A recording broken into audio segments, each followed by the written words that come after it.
دۆناڵد ترامپ سەرۆکی ئەمریکا ڕۆژی پێنجشەممە لە پەیامێکیدا لە تۆڕی کۆمەڵایەتی تروث سۆشیال ڕایگەیان فەرمانی بەهێزی دەریای ئەمریکا کردووە هەر بەلەمێکی بچووک هەوڵی چاندنی مین لە تەنگەی هورمز بدەن بکرێنە ئامانج و لەناو ببرێن. ترامپ جەخشیشی لەوە کردەوە نابێت هیچ دوودڵیەک لە جێبەجێکردنی ئەم فەرمانەدا هەبێت. سەرۆک ترامپ هەروەها بەردەوامبوونی ئۆپەراسیۆنەکانی پاکردنەوەی مینی لە ناوچەکە ڕاگەیان ووتی ئاستی ئەو چالاکیانە بە شێوەیەکی بەرچاو زیادی کردووە کە سێ هێندە بە بەراورد بە جاران. سەرۆک لە پەیامەکەیدا دەڵێت فەرمانم بەهێزی دەریای ئەمریکای کردووە تەقە لە هەر بەلەمێک بکەن و لە ناوی ببن کە خەریکی چاندنی مینن لە ناو ئاوەکانی تەنگەی هورمز ئەگەر بەلەمی بچووکیش بن نابێت هیچ دوودڵیەک لە ئەنجامدانی ئەم فەرمانە هەبێت.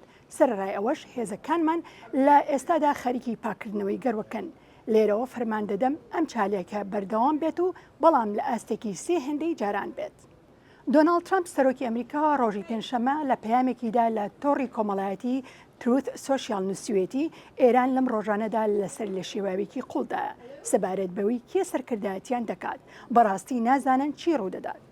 سەرۆک ترامپ دەڵێ ململانێنەوە خۆیەکانی نێوان توندڕەوەکان کە لە بەرەکانی شەڕدا ڕوبەڕووی شکستی بوونێتەوە وە میانڕەوەکان کە ئەوەندەش میانڕەونین هەردوو بە شێوەیەکی تەواو ڕوبەڕووی پشێوی و نائارامی بوونەتەوە.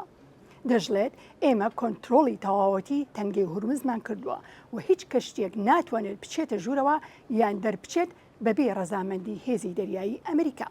سەرۆک ترامپ لە کۆتاییدا نووسیوێتی تەنگەکە بە تەواوەتی داخراوە تا ئەو کاتەی لەگەڵ ئێران ڕێکەوتنێک نەکرێت وەک خۆی بە داخراوی دەمێنێتەوە.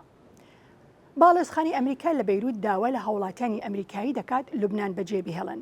باڵێزخانەکە لە بەیاننامەیەکدا بە ئاماژەی بەوە کردووە داوای لە هاوڵاتیانی ئەمریکا دەکەین هەتا گەشتە بازرگانیەکان بەردەستن لوبنان بەجێ بهێڵن. هەروەها ئامۆژگاری ئەو کەسانەی کردووە کە دەیانەوێت بمێننەوە پلان بۆ حاڵەتە لە ناکاوەکان دابنێن. ئەم هۆشداریە دوا بەدوای ئەوە دێت کە ڕۆژی چوارشەممە لە نێوان سوپای ئیسرائیل و حیزبوڵڵا تەقەکردن ڕوویدا سەرباری ئاگربەستی دەڕۆژی. کان نیوزی میدیای حکوومەتی ئیسرائیل ڕۆژی چوارشەممە لە راپۆرتێکدا ڕایگەیان دوو تەکنیککاری هێزی ئاسمانی ئیسرائیل لە بنکەی ئاسمانی تەلنوف لە نزیک ئەشدۆد بە تۆمەتی سیخۆڕیکردن بۆ کۆماری ئیسلامی لە کاتی ئۆپەراسیۆنی دژ بە تاران دەستگیر کراون و خراونەتە ژێر لە کۆڵینەوە.